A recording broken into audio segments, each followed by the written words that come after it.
Professor Pandya છે, લોપા છે, મહેશભાઈની સાથે રમીલાબેન છે, વિનુભાઈની બાજુમાં રંતીદેવ ચુડગર છે, આ બાજુ નૈના છે, ઘણા પરિચિત ચહેરાઓ છે. મારી પત્ની જ્યોતિ જે ગાયનેકોલોજીસ્ટ છે આવવાની હતી, પણ એકાદ વાયરસની સાથે અત્યારે મિત્રભાવે વાર્તાલાપ કરી રહી છે એટલે ઘેર છે. મારો દીકરો એની સેવા કરે છે, નહીં તો આવી શકત વત્સલ. અહીંયા આવીને ગુજરાતી સાક્ષરોના ચિત્રો જોવા મળ્યા એ મારા માટે એક મોટી વાત છે, એનો મને આનંદ છે. જન્મભૂમિએ લખેલું કે રોગનું સામ્રાજ્ય, વિનુભાઈ એમને કેવડાવેલું કે રોગનું સૌજન્ય. ચંદ્રકાંત શાહ એણે એમ કહ્યું કે કદાચ પેલા કમ્પોઝરને થયું હશે કે રોગનું સૌજન્ય હોય જ નહીં, આમાં કંઈ વિનુભાઈની ભૂલ લાગે છે, એટલે પછી એણે રોગનું સામ્રાજ્ય લખી કાઢ્યું. આજની ચર્ચા છે રોગનું સૌજન્ય. આપણે બધા ભણેલાઓ કે અભણ લોકો કંઈક ખ્યાલાત સાથે જીવીએ છીએ. આપણે 6 વાગે શરૂ કરવાના હતા, મોડું થયું, ત્યારે મને વિચાર આવ્યો કે ભાઈ પોણી કલાક પાસ થઈ ગઈ આપણી લગભગ. ત્યારે હેનરી ડોબ્સનની મને 4 લાઈન યાદ આવી. Time passes you say oh no, time stays you pass. Jain ધર્મ એમ કહે છે કે સમય શબ્દ સમ જે એક જ રહે છે, બદલાતો જ નથી. એટલે ખરું પૂછો તો સમય છે નહીં. અને આઈન્સ્ટાઈનની વાત તદ્દન સાચી છે કે સમય એ માણસની કલ્પના છે. સેકન્ડ, કલાક કે મહિના જેવું કંઈ છે નહીં. અને આપણે આપણા મિથ્યા વિચારોમાં રાચીએ. એનો મોટામાં મોટો મારે કોઈ દાખલો જોવો હોય તો ટાઈમ્સ ઓફ ઇન્ડિયા પણ સૂર્યાસ્ત અને સૂર્યોદયની વાત કરે છે. જ્યારે 9મી સદીમાં શંકરાચાર્ય કીધું કે ભાઈ સૂર્યાસ્ત કે સૂર્યોદય જેવું કંઈ છે જ નહીં. પછી કોપરનિકસે 14મી સદીમાં કીધું કે સૂર્યાસ્ત કે સૂર્યોદય કંઈ છે નહીં. પણ માણસ એમ કહે છે કે એવું બને જ કેવી રીતે? કારણ કે હું સ્થાયી અને સૂર્ય ઉપર નીચે જાય. આપણે માનીએ કે હું શ્વાસ લઉં છું. તમે જરા વિચાર કરો કે તમે ઘસઘસાટ સૂઈ જાઓ ત્યારે તમે શ્વાસ કેવી રીતે લ્યો? જો હું શ્વાસ લઉં છું એ જો ઈચ્છાની વાત થાય તો સૂઈ જાઓ ત્યારે તમારે તમારી પત્નીને કહેવું પડે કે હું સૂઈ જાઉં છું, તું મારા માટે શ્વાસ લેજે. અને કદાચ કેબીસી જોવા ચાલી જાય તો તમારા શું હાલ થાય? પછી મને એમ સમજાયું કે આપણે કોઈ શ્વાસ લઈ શકતા નથી, શ્વાસ આપણને આપવામાં આવે છે. વિનોબાએ એમ કીધું કે આપણે બ્રેથ બેલેન્સ લઈને આવીએ છીએ, શ્વાસની પૂંજી. એક શ્વાસ આપે પછી ચિત્રગુપ્ત જુએ કે છે સ્ટોકમાં, તો કહેશે નહીં, તો કે એકાઉન્ટ ક્લોઝ, કારણ કે આમાં ઓવરડ્રાફ્ટ એલાઉડ નથી, ટ્રાન્સફર પણ એલાઉડ નથી. અને મહત્વની વાત તો એ છે કે અંગ્રેજી શબ્દ બ્રેથ એના બે પાસાઓ છે. મનુ કોઠારી ફર્સ્ટ ઇન્સ્પાયર્સ ધેન હી એક્સપાયર્સ. તમારી હાજરીમાં મનુ કોઠારી એક્સપાયર્ડ. ફક્ત બીજો શ્વાસ આપવામાં આવ્યો, Manu Kothari continues to talk. GS medical college અને KM હોસ્પિટલમાં 50 વર્ષ રહ્યા પછી મને એક વસ્તુ સમજાણી, આપણે શ્વાસ લઈ શકતા નથી. શ્વાસ એક પછી એક આપવામાં આવે છે. અને આદિત્ય બિરલા પણ 47 વર્ષે જો એનો શ્વાસની પૂંજી ખલાસ થઈ જાય તો બિક્રમકુમાર બિરલા 84 વર્ષના એને લેવા આવે અને આદિત્ય બિરલા ઉપર જાય. એટલે આ એક બહુ સર્વસાધારણ સત્ય છે, સર્વસાધારણ.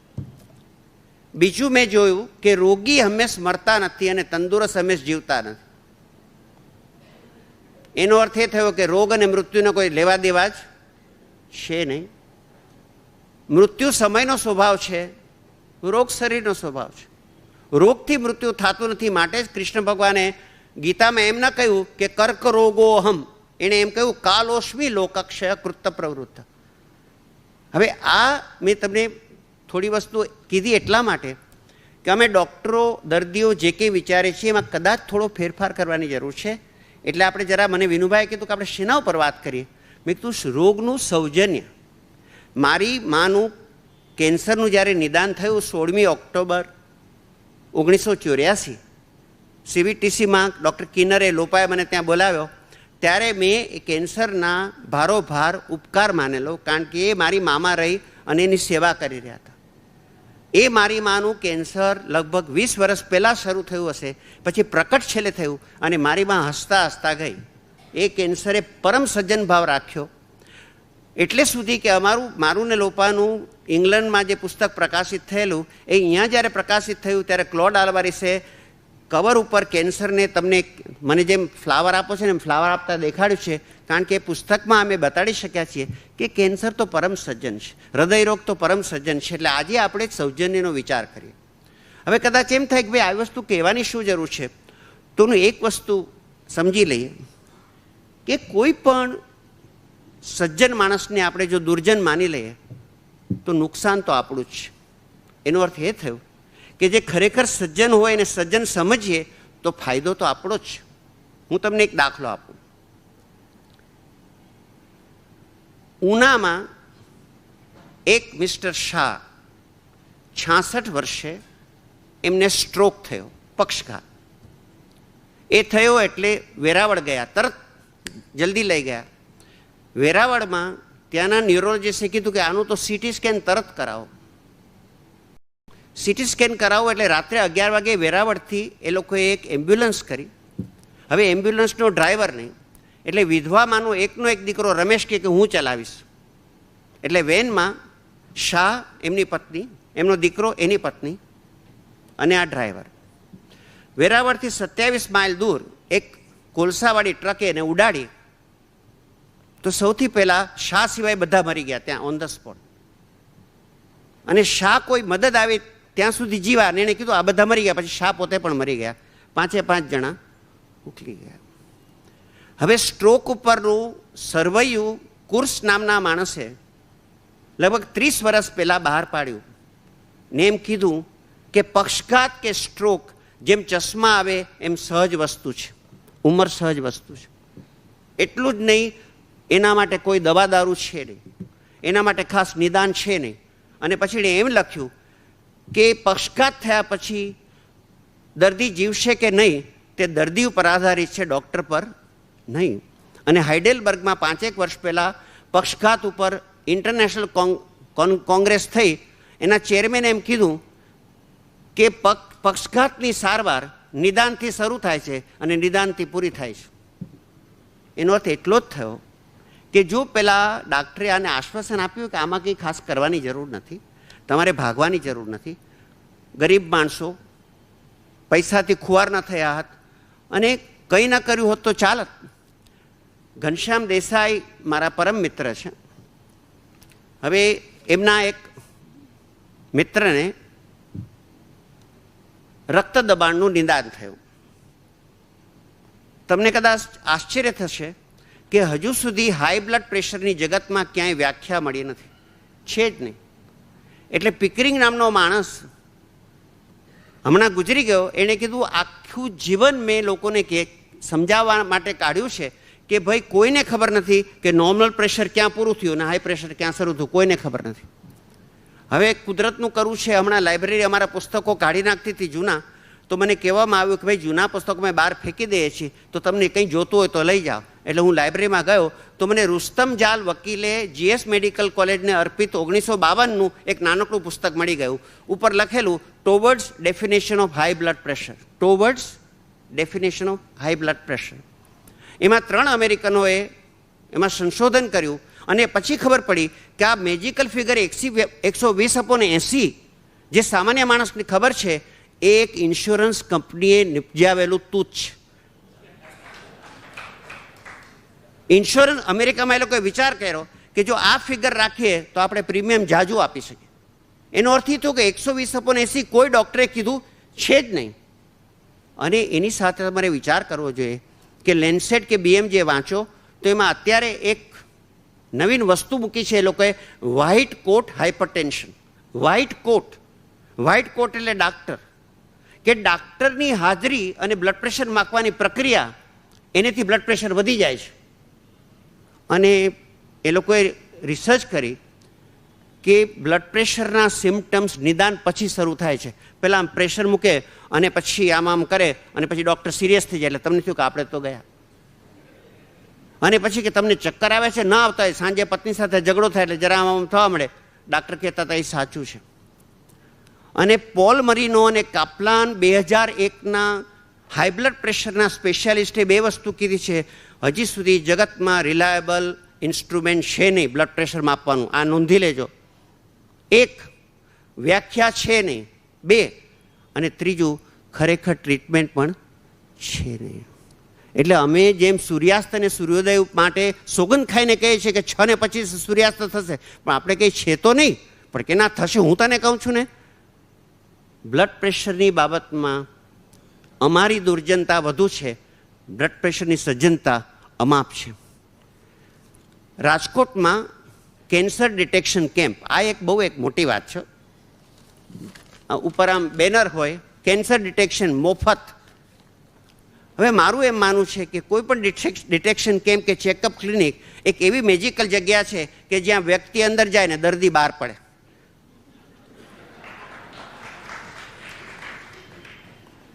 સમજ્યા? તો એક બિચારા રતિભાઈ શાહ આફ્રિકાથી રાજકોટ આવેલા, એ સ્વયંસેવક તરીકે આ કેમ્પમાં જોડાયા અને બધાનું ફોટો કઢાવતા હતા. એટલે રતિભાઈનો પણ ફોટો કાઢ્યો અને રતિભાઈનો ફોટો કાઢ્યો તો ત્યાં લંગ કેન્સર એને જડી ગયું.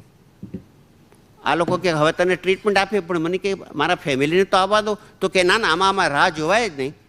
એને કેમોથેરાપી આપી. ચોથે દિવસે રતિભાઈને મોટી ઉલટી થઈને રતિભાઈ ત્યાં ગુજરી ગયા. પેલા સગાવાલા આવી પણ ન શક્યા. આ જાતની ઉતાવળ જે વિનુભાઈએ ના કીધું કે અમે એક નવો શબ્દ કાઢ્યો છે, અનલેસિઝમ. ડાક્ટર એમ કે આજે કરાવો નહીતર કાલે, આજે કરાવો નહીતર કાલે.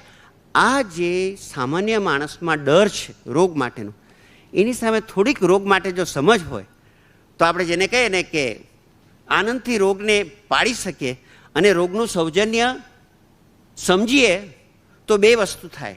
મારું એમ માનવું છે, હજુ મને ડૉક્ટરો માટે વધુમાં વધુ આદર છે ખરેખર, અને એમાં હિન્દુસ્તાનના ડૉક્ટરો માટે તો અધિક આદર છે. કેનેડામાં 1976માં હું એક પાર્ટીમાં બેઠેલો, ત્યારે દૂર એક ડૉક્ટર ગુપ્તા બિચારા મૂળવીનાના બેઠેલા. એટલે હું એમની પાસે ગયો. મેં કીધું કેમ ગુપ્તા સાહેબ મજામાં નથી? તો કે હું 2 કેનેડિયન સાથે ગ્રુપ પ્રેક્ટિસ કરું છું, મને એ લોકોએ નોટિસ મોકલી છે કે તમે દરેક દર્દી પર જાજો ટાઈમ કાઢો છો તો આપણો ટર્નઓવર ઘટી જાય છે, એટલે કાં ઓછો ટાઈમ આપો નહીતર ગેટ આઉટ, કારણ કે ક્લિનિકનો ગ્રોથ રેટ અટકી જાય છે.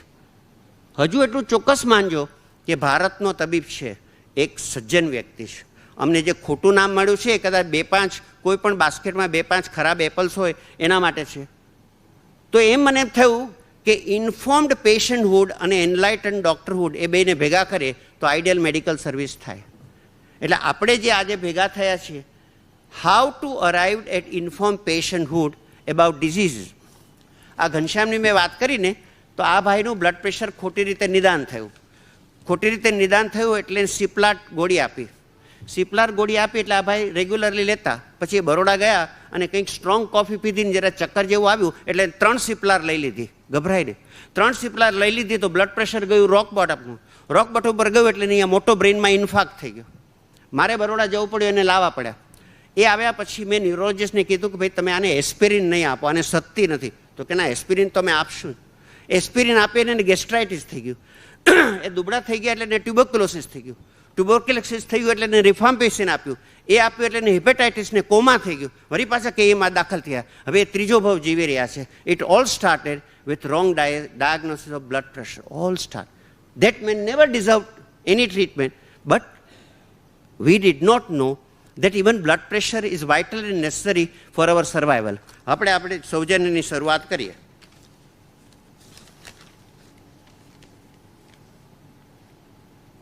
ઇન્સિડેન્ટલી ડૉક્ટર મુખર્જી દિલ્હીના છે, એણે એક હમણાં પુસ્તક બહાર પાડ્યું કે ભારતમાં આજીવન દેવાના 2 કારણ છે, દહેજ અને ડાક્ટરી બિલ. સમજ્યા? અને અમેરિકા માટે એમ કહેવાય છે કે the 5th largest cause of personal bankruptcy in America is medical bill. એટલે એ લોકો એમ કે માંદા પડવા કરતાં મરવું સારું. અને કદાચ ભારતમાં પણ એ 5 સ્ટાર કલ્ચર આવી રહ્યું છે. મને ઘણી વખત થાય કે આ હોટેલને ને હોસ્પિટલને 5 સ્ટાર કેમ કે? પછી મને સમજાણું ત્યારે બિલ હાથમાં આવે ત્યારે તમને તારા દેખાવા માંડે, એટલે that's why it's called 5 star.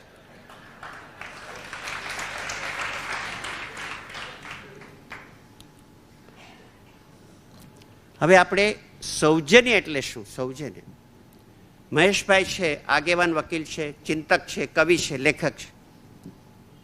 એ મને હંમેશ કહે કે કાયદો ઈરાદાને ધ્યાનમાં રાખે છે, કાયદો ઈરાદાને ધ્યાનમાં રાખે છે.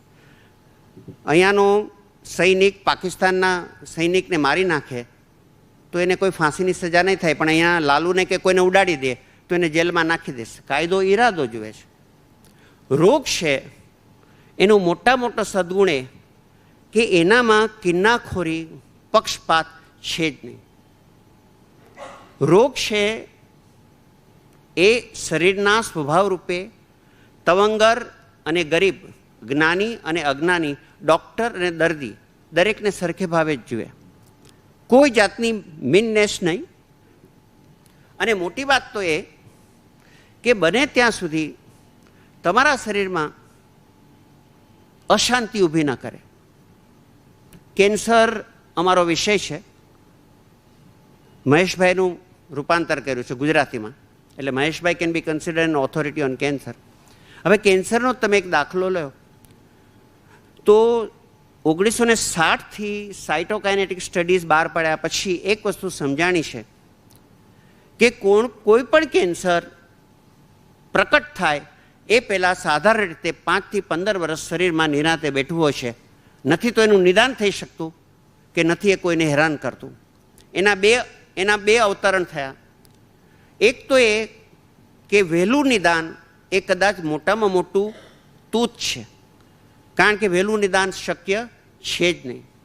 અને બીજું કે જે કેન્સર તમારા શરીરમાં 15-20 વર્ષ શાંત પડેલું, એ કેન્સર બીજા 15-20 વર્ષ શાંત રહી શકશે નિદાન થયા પછી પણ. હવે અત્યારના આ ઓડિયન્સમાં મોટાભાગના લોકો મારી જેમ 60 વર્ષ પછીના છે. અગર એમ કબૂલ કરશે કે પ્રોસ્ટેટ કેન્સર છે એ 70 વર્ષે 100%માં હોય છે. આ જગતભરનું સર્વાયું છે. 70 વર્ષે 100% લોકોમાં પ્રોસ્ટેટનું કેન્સર હોય છે. એટલે જો તમે પ્રોસ્ટેટની બાયોપ્સી કરો પોસ્ટમોર્ટમમાં તો મળે. એનો અર્થ એ તો કે 65 વર્ષે લગભગ 90%. ઓક્સફર્ડ 2001 હમણાં બહાર પડી છે, એમાં પ્રોસ્ટેટ કેન્સરની સામે એમણે મોટું બોક્સ મૂક્યું છે અને બોક્સમાં લખ્યું છે કે પ્રોસ્ટેટ માટે PSA ટેસ્ટ થાય છે. આજકાલ લેબોરેટરીમાં PSA ટેસ્ટ થાય છે. PSA એટલે પ્રોસ્ટેટ સ્પેસિફિક એન્ટીજન. એટલે આજકાલ તમે ચેકઅપ કરવા જાઓ તો PSA પણ એમાં આવી જાય. અને જો PSA હાઈ હોય તો પ્રોસ્ટેટિક કેન્સર હોય. મારા પેડર રોડ ઉપર રહેતા સગાએ અમેરિકામાં જઈને હમણાં 7 લાખનો ધુમાડો કર્યો, કારણ કે એને PSA કરાવેલું. He is a young man. PSA કરાવેલું, ખબર પડી કે પ્રોસ્ટેટ કેન્સર છે. ત્યાં ગયા, 7 લાખને ખર્ચે પાછા આવી ગયા. હવે આની વિગત જોઈએ. પહેલી વાત તો એ કે ઓક્સફર્ડ લખે છે કે PSA પોઝિટિવ હોય ત્યારે 3માંથી 2માં કેન્સર હોતું જ નથી. સ્પષ્ટ વાત. અને બીજું કે ઘણી વખત કેન્સર હોય તો PSA નેગેટિવ આવે છે. એનો અર્થ એ થયો કે આ જે ટેસ્ટ છે એ અવિશ્વસનીય છે. વિનુભાઈને જ્યારે મેં 13 વર્ષ પહેલાં કીધેલું કે વિનુભાઈ તમે કંઈ કરાવતા નહીં, ત્યારે જ એ વખતે રેનુ વર્માની કરીને એક બાઈ અમેરિકાથી આવેલી, આ છોકરીએ દિલ્હીમાં ને અત્યારે વોશિંગ્ટનમાં બહુ મોટી પેથોલોજીસ્ટ છે. પહેલું વાક્ય એણે કે એમાં એમ કીધું, we no longer trust angiography in the USA. એટલે હું ઊભો થઈને મેં કીધું કે મેડમ કાલે ઓબિચ્યુરીમાં મૂકી દઉં, એન્જિયોગ્રાફી ઇઝ ડેડ. મને કહ્યું કેન. પછી બીજું એણે એમ કીધું કે એન્જિયોપ્લાસ્ટી આર્ટરીને ફાડી નાખે છે. એટલે મેં કીધું કે આપણે એમ લખીએ કે coronary tear as a part of coronary care. મને કે તમે લખી શકો છો. અત્યારે 2001માં એ વસ્તુ સ્થાપિત થઈ છે. એન્જિયોગ્રાફી વિશ્વસનીય નથી. નથી એટલે નથી. જે છે એ દેખાડતું નથી, જે નથી એ દેખાડે છે. મોટી વાત. એટલે અમેરિકાથી હમણાં તમે ડાઉનલોડ કર્યું મેં માર્ચમાં, તો કે એન્જિયોગ્રાફી રિલાયબલ નથી, માટે થેલિયમ અપટેક કરો એ રિલાયબલ નથી, માટે કોર્નરી ઇન્ટ્રાકોર્નરી અલ્ટ્રાસોનોગ્રામ એ કરો એટલે એ રિલાયબલ નથી. હવે એ લોકો ડિરેક્ટલી કોર્નરી એન્જિયોસ્કોપી કરે છે.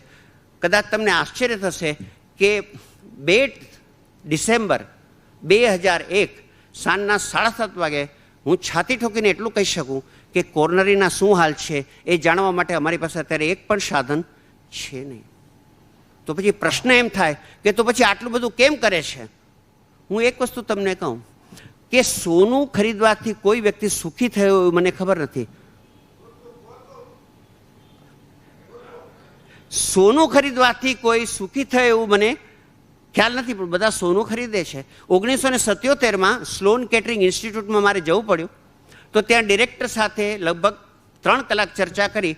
પછી મને કે Manu, you are right on cancer, but we are so politically committed to the cure of cancer that we have no courage to tell the public.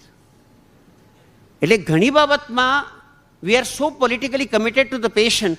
એ પછી શું થયું કે હું ત્યાં બ્રિજ કેન્ડીમાં ગયેલો, ત્યાંના ચીફ પેથોલોજીસ્ટને મળ્યો. મને કે મનુભાઈ, મેં તમારું કેન્સરનું પુસ્તક વાંચ્યું છે, મને કંઈ થશે તો હું તમારી પાસે આવીશ, but please don't tell this in public. અને એ પછી તાતામાં ગયો ત્યારે ત્યાંના ચીફ પેથોલોજીસ્ટે કીધું કે મને કેન્સર થશે, હું તમારી પાસે આવીશ, પણ please don't tell this in public. We come back to prostatic cancer. Ladies and gentlemen, PSA positive હોય તો પ્રોસ્ટેટ કેન્સર છે એવું નથી, નેગેટિવ હોય તો નથી એવું પણ નથી. પછી એ લોકો આગળ વધે છે કે તમે ટેસ્ટ કરાવશો તો નકામી તમારી ઊંઘ ઉડી જશે. અને છેલ્લી લાઈન એમ લખી છે કે then we don't know how to treat prostate cancer. Prostate cancer જેવી સાધારણ વસ્તુ, એનું નિદાન વિશ્વસનીય નથી, અને નિદાન થઈ જાય તો એની ટ્રીટમેન્ટ વિશ્વસનીય નથી. માટે એનો અર્થ એટલો જ થાય કે જો 70 વર્ષની ઉંમરે 100% માણસોને પ્રોસ્ટેટ કેન્સર હોય અને 400 પ્રોસ્ટેટ કેન્સરમાંથી ફક્ત એકને જ તકલીફ કરે, તો બાકીના 399 નિરાંતથી જીવવાની જરૂર છે, કોઈ ટેસ્ટની જરૂર નથી. એનો અર્થ એટલો જ થયો, do not trouble unless trouble troubles you, and trouble your trouble only to the extent that it troubles you. કારણ કે પ્રોસ્ટેટનું કેન્સર મારા શરીરમાં હોય અને ઉપદ્રવ ન કરે તો એમ સમજવું કે 400માંથી 399માં પ્રોસ્ટેટ કેન્સર સજ્જન તરીકે કામ કરે, શાંત પડે, કોઈ દિવસ તકલીફ ન કરે. અને કેન્સર પોતે મરતું નથી, પણ માણસ મરી ગયો એટલે એની સાથે જાય છે. 1956માં એક મોટું સર્વે બહાર પડેલું, હાર્ડિન જોન્સે, એણે એમ કીધું કે કેન્સરથી મૃત્યુ થાય છે એમ માનવાને કોઈ કારણ નથી. મૃત્યુ સમયના હિસાબે થાય છે, કેન્સરના હિસાબે થતું નથી. આ થયું એનું સૌજન્ય. પછી આગળ વધીએ. સંભાવની તો વાત થઈ જ. હમણાં પરમદાડે કોઈ આવેલું કે મારા કુટુંબમાં આને કેન્સર થયું, આને કેન્સર થયું, આને કેન્સર થયું, અને મને છે, તો શું આ વારસાગત છે? એક વસ્તુ સ્પષ્ટ છે, વારસો છે કે નહીં એ મેડિકલ સાયન્સને ખબર નથી. થોડા વખત થયા હું અને લોપા એક વિષય ઉપર કામ કરીએ છીએ. જીન છે કે નહીં એનો અમે પ્રશ્ન કર્યો છે, ને અમને ઉત્તર એમ મળ્યો છે કે આ લોકો જેનેટિક્સને જીન કરે છે, પણ કદાચ સૂર્યાસ્ત અને સૂર્યોદયની જેમ જીન છે જ નહીં. આગેવાન 15-20 પુસ્તકો લીધા કે ભાઈ જીનની ક્યાંય વ્યાખ્યા છે, તો વ્યાખ્યા નથી. એટલે પાયા ખાટલે મોટી ખોટ, તો પાયા નથી. છતાં પણ અમેરિકાએ હમણાં ચગાવ્યું છે, એટલે માની લે કે જીન છે. પણ વારસો છે કે નહીં એ માટે હું તમને સ્પષ્ટ રીતે કહી શકું કે વારસો છે નહીં. કુદરત વૈવિધ્યમાં માને છે. કુદરત વૈવિધ્યમાં માને છે એટલે શું કરે કે મારા શરીરમાં જે શુક્રકણ છે એને મારા કરતાં વિશિષ્ટ બનાવે. તમારા શરીરમાં એક સેલ એવો છે કે જે તમારા જેવો જરાય નથી. પુરુષોમાં શુક્રકણ અને સ્ત્રીઓમાં અંડકોષ તદ્દન જુદા. કેવી રીતે કરે કે જ્યારે અંડકોષ તૈયાર થાય ત્યારે ફાધર અને મધરના જીન્સ ભેગા થાય, પછી કુદરત એને પત્તાની જેમ ચીપે. We call it riffle shuffle. અને એવું કરે એટલે સ્પર્મ માણસ ન રહે અને અંડકોષ સ્ત્રી ન રહે, કારણ કે વૈવિધ્યની જરૂર છે. એક ઇન્ટરનેશનલ કોન્ફરન્સમાં મેં 4 લીટી ગાયેલી, હું તમારી પાસે ગાઉં છું. સ્પર્મ ફાધર ના રહા, ओवम मधर ना रहा, वारसा हमें तेरा एतबार ना रहा, એતબારનાર. કદાચ વારસાગીરી ને ગાદીગીરી એ ભારતનો એક ભયંકર રોગ છે. મેરા નામ કરેગા રોશન જગ મેં મેરા રાજ દુલારા, આ એક આપણી સિકનેસ છે. હમણાં હૈદરાબાદ જવું પડેલું એક અનાથ આશ્રમમાં ભાષણ આપવા માટે, ત્યારે મેં એક વસ્તુ કીધેલી, every child is everybody's child. Every child is everybody's child because your child is not you. Khalil જિબ્રાને તો 200 વર્ષ પહેલાં લખ્યું, you are a medium through which your child passes. Your child is not you. વારસા જેવી વસ્તુ medically નથી. અને તમને ઓર એક વસ્તુ કહી દઉં, મારો દીકરો છે એ મારા લગ્નનું પરિણામ નથી, પણ મારા લગ્નનું કારણ છે. સમજો પ્લીઝ. હું જ્યોતિ કે વત્સલ જન્મેલા એ પહેલા વત્સલનું જેનેટિક કોન્સ્ટિટ્યુશન કુદરતે નક્કી કરેલું. એને ભેગા કરવા માટે એક રાજકોટથી ને એક ચોરવાડથી ભેગા કર્યા. એટલે મારો દીકરો મારા લગ્નનું કારણ છે, પરિણામ નથી. સમજ્યા? અને વારસો છે એ મેડિકલ સાયન્સમાં ખાસ કામ કરતો નથી. હું તમને કહી દઉં, કેન્સરને વારસાને કંઈ લાગે વળગે નહીં, ડાયાબિટીસને વારસાને કંઈ લાગે વળગે નહીં, હાર્ટ એટેકને વારસાને કંઈ લાગે વળગે નહીં, બ્લડ પ્રેશરને વારસાને કંઈ લાગે વળગે નહીં, આર્થરાઇટિસ લાગે વળગે નહીં. વારસા જેવું ખાસ છે નહીં. એક પંડિતજીએ બહુ સારી વાત કરેલી કે દીકરાઓ માટે પૈસા મૂકી ન જવા. શું કામ? તો કે સારો હશે તો પૈસાની જરૂર નથી, અને જો ખરાબ હશે તો નપાવટ થઈ જશે. એ પંડિતે એક બીજી બહુ સરસ વાત કરેલી, એ કે જેમ પાણીમાં નાવ રાખીએ પણ નાવમાં પાણી ન રાખીએ, એમ મોનુભાઈ સંસારમાં મન રાખવું પણ મનમાં સંસાર ન રાખવો. કેવી વાત છે? સંસારમાં મન રાખો, જે કંઈ કરો, ગીત ગાઓ, સિસોટી મારો, પણ કે મનમાં સંસાર ના રાખવો. That is good enough. એટલે આ જેટલા રોગો છે એ રોગો છે કે નહીં એ આપણે જરા નક્કી કરી લઈએ. અમારું વિનુભાઈ જે કીધું 1973માં જે પુસ્તક બહાર પડ્યું એ લગભગ 900 પાનાનું છે. એમાં 6600 રેફરન્સીસ છે. એ પુસ્તક ટેબલ ઉપર પડેલું, એનું જેકેટ છપાતું હતું. હવે હું કે લોપા ફોરેન રિટર્ન નથી, અમે ઇવન પુણે રિટર્ન નથી. સમજ્યા? અમે ખાલી પરેલમાં જ છીએ. તો મારા અમેરિકન રિટર્ન મિત્ર જે જીએસના છે આવ્યા, મને કે મનું આ શું છે? એટલે મેં કીધું કે આ કેન્સરનું પુસ્તક કોણે લખ્યું? તમે લોકો. મને કે તાતાની પરમિશન લીધેલી. મેં કીધું યાર અમે તાતા મળવા ગયા હતા પણ ત્યાં તો અપમાન કર્યું. મને કે તું એક કામ કર, આને પ્રકાશિત કરતા પહેલાં અમેરિકા મોકલ, અને એ લોકો જો અપ્રૂવ કરે તો તું એને પ્રકાશિત કર. એટલે મેં કેમ ભાઈ? તો મને કહે કે they only know what is science, underline, America only knows what is science. ત્યારે મેં એમ કીધેલું કે બ્રધર, તને જો એમ હોય કે they are the fathers of science, then I am the grandfather.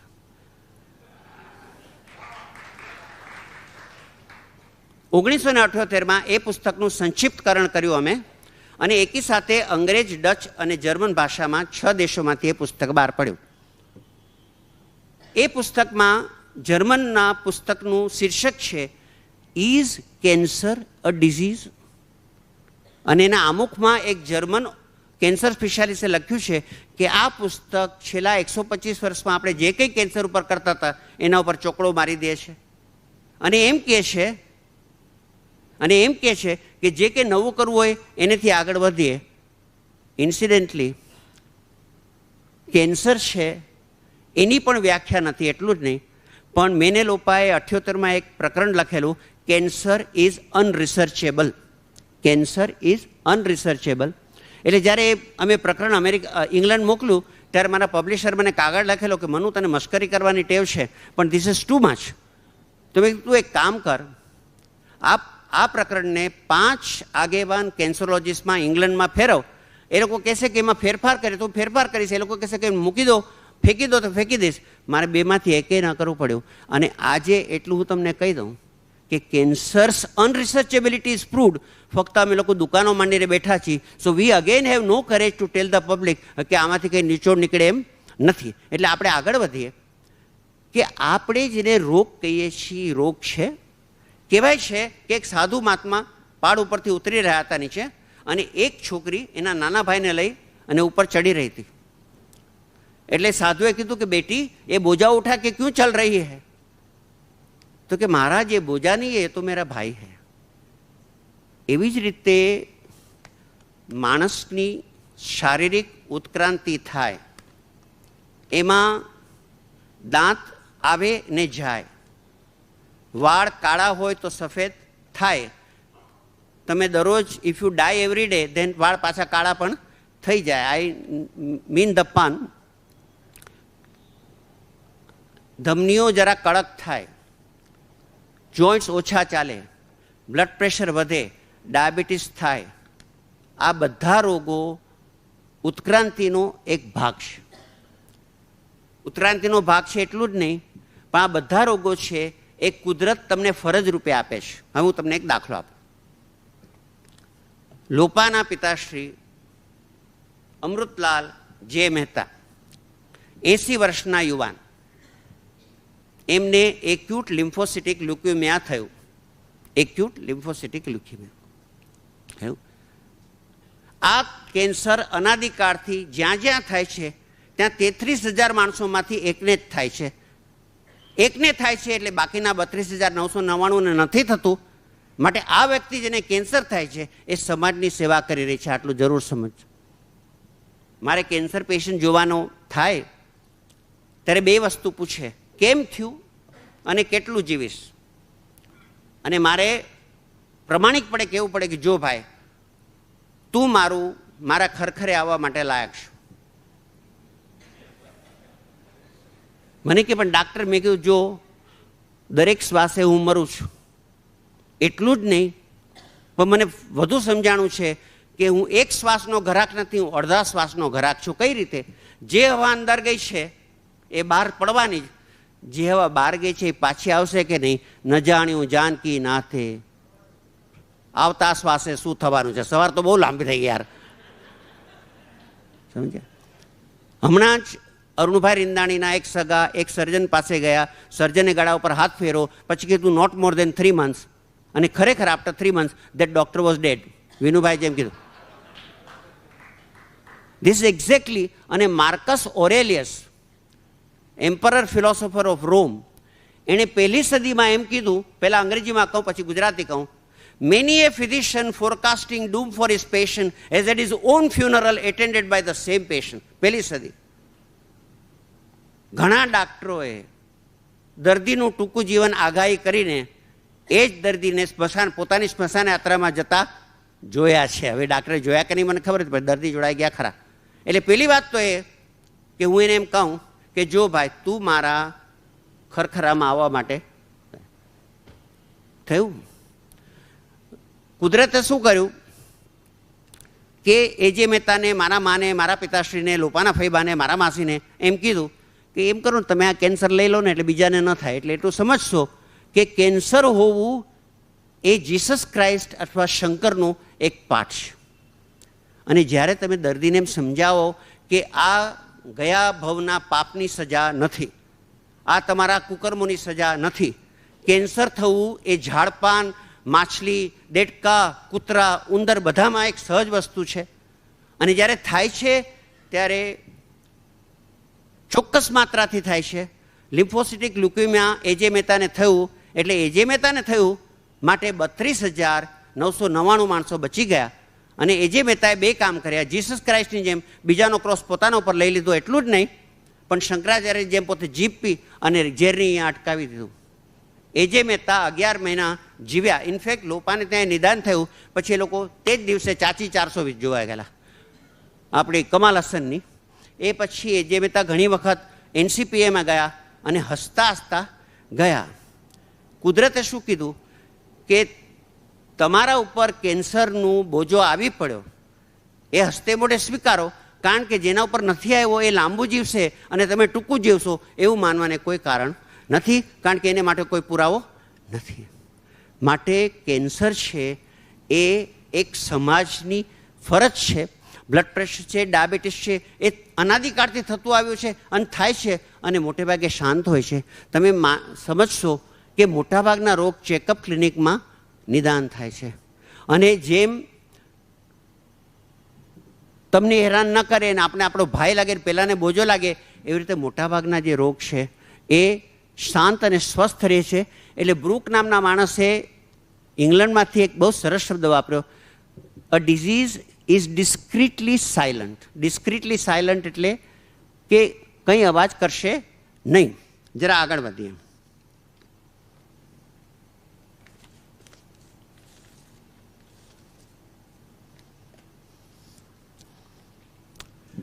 જો આ બધી વસ્તુઓ રોગરૂપે નથી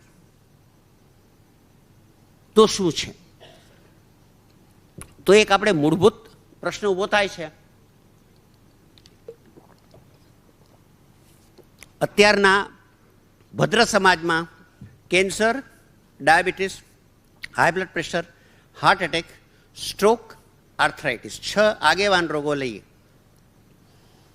આ 6 રોગો માણસના ઉંમર સાથે સંકળાયેલી વસ્તુઓ છે.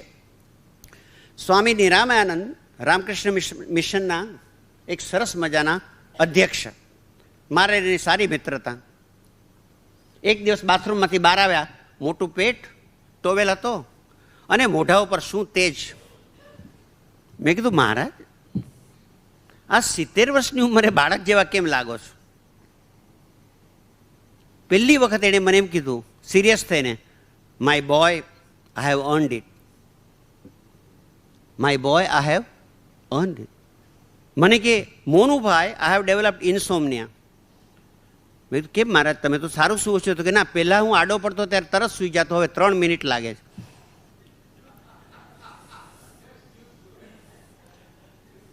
એણે મને કીધું કે આપણા શાસ્ત્રોમાં કીધું છે કે આપણું શરીર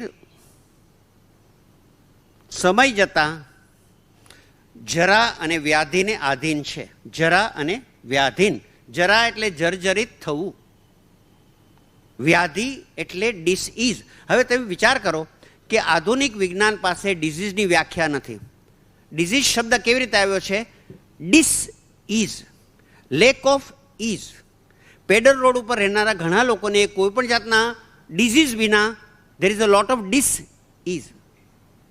અને ધોંડું પાંડું હોય અને 10-12 ગાંઠ હોય, પણ જો એ પોતે સ્વસ્થ રહીને પડ્યો હોય તો હી હેઝ નો ડિઝીઝ. એટલે એક વસ્તુ સમજી લો કે દેખાતી એબનોર્માલિટી ડિઝીઝ છે પણ ડિસઇઝ નથી. એટલે અત્યારે મેડિકલ વિજ્ઞાને એમ બેસીને નક્કી નથી કર્યું. એકચ્યુઅલી અમે હું ને ચૂડગર પેથોલોજીનું પુસ્તક વાંચીએ, ડિઝીઝ ઓફ ધી એઓર્ટા. હવે શબ્દ શું કહે છે? ડિસઇઝ.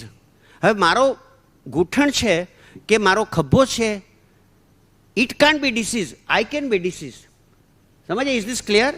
ખભો, હમણાં લાઠાનું પુસ્તક બહાર પડ્યું છે, લાભશંકર ઠાકરનું સદા નિરોગી. તમે જોયું હોય તો. હવે મને એમ ખ્યાલ આવ્યો કે વાજપેયીને સદા નિરોગી કહી શકાય કે નહીં? વાજપેયીને 3 ની જોઈન્ટ હેરાન કરે છે, રાઈટની, લેફ્ટની અને આડવાની.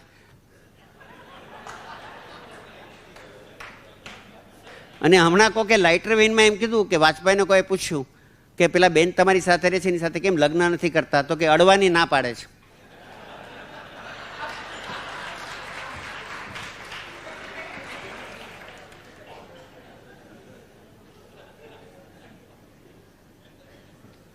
આ જે મેં તમને 6 વસ્તુ કીધી એ જરા થવું, જર્જરિત થવું, એના ઉપરથી અત્યારે એક નવું વિજ્ઞાન થયું છે, જીરિયાટ્રિક્સ. જીરિયાટ્રિક્સ એટલે અમારે તમે કેએમમાં આવો તો સફેદ વાળવાળાને સારા કરવાની એક પ્રક્રિયા, જીરિયાટ્રિક્સ. સફેદ વાળની શરમ હોય તો આપણે પટ્ટો લગાડીએ. આ પટ્ટો લગાડીએ એના માટે મને બોબ હોપે એક સરસ પ્રસંગ કીધેલો 1970માં. હું અમેરિકા ગયેલો ત્યારે 1977માં. એક જોને મોટી ઉંમરે નક્કી કર્યું કે લગ્ન કરવા. એટલે એણે ગોદરેજ ડાય વાપરી, ના, એણે વીગ પહેરી, પછી નવું ડેન્ચર પહેર્યું, દેવાનંદની જેમ સર્જરી કરાવી. ક્યાં વાત હે. અને પછી એને એની ફિયાન્સીને કીધું કે તું સીધી રજિસ્ટ્રારની ઓફિસ ઉપર આવ અને હું જાઉં છું. પણ જતાં જતાં કે ઓ ગોડ, હવે મારી પાસે ખાસ વર્ષો રહ્યા નથી, મોટાભાગના લગ્ન ખોરંબે ચડી જાય છે, મને જરા સારું લગ્ન જીવન આપજે ઓ ગોડ. ત્યાં તો એની ગાડી આડી ફાટી ઝાડ સાથે ભટકાણી અને જોન બાર. એટલે જોન કે O God, you should have done this to me when I was praying thee. હે ભગવાન, હું તારી પ્રાર્થના કરતો ત્યારે તે મને આવું કર્યું. For a while all was quiet. Then came the booming voice of the Lord. My apologies, John, but I couldn't make out it was you, yaar.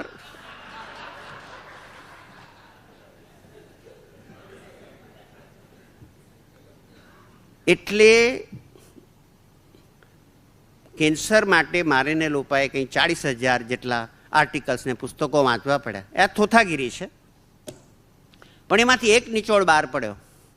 અમારી પાસે આ એકેય રોગની વ્યાખ્યા છે નહીં, મૂળભૂતમાં વ્યાખ્યા જ નથી. એટલે શું કહેવાય એ જ. કોરોનરી હાર્ટ એટેક શું કહેવાય કોઈને ખબર નહીં, બ્લડ પ્રેશર કહેવાય શું કહેવાય ખબર નહીં, આર્થરાઇટિસ શું કહેવાય ખબર નહીં. છેલ્લા 2 લાખ વર્ષથી આર્થરાઇટિસ છે, પણ એની વ્યાખ્યા શું છે કોઈને કંઈ ખબર નથી. એટલે મારે એની તલવાર. સમજ્યા? એટલે એક વસ્તુ સમજવાની જરૂર છે કે વ્યાખ્યાના અભાવમાં બાયોલોજીકલ સાયન્સ એમ કહે છે કે જેમ પાન પીળું થાય એમ શરીર પણ પીળું થાય. હવે જો વાળ સફેદ થાય તો આટરી પણ સફેદ થાય. પણ જો સફેદ વાળ તમને મારી ન નાખે અને કાળો વાળ છે એ જીવવાનો પરવાનો ન આપે, તો પછી કોર્નરી આર્ટરી છે એ સહેજ બગડી હોય તો એ મરવાનો પરવાનો છે, અને સાવ સારી હોય તો જીવવાનો પરવાનો છે, એવું માનવાને કોઈ કારણ નથી. કારણ કે પરમ સજ્જન તરીકે રોગ એમ કહે છે કે હું મારી સામાજિક ફરજ બજાવું છું. અમે જગતભરનું એક સર્વે કાઢ્યું કે ભાઈ કેન્સર ક્યાંય વધુ થાય છે, ક્યાંય ઓછું થાય છે. એટલે કેન્સરની એપિડેમિયોલોજી અમે અભ્યાસ કર્યો અને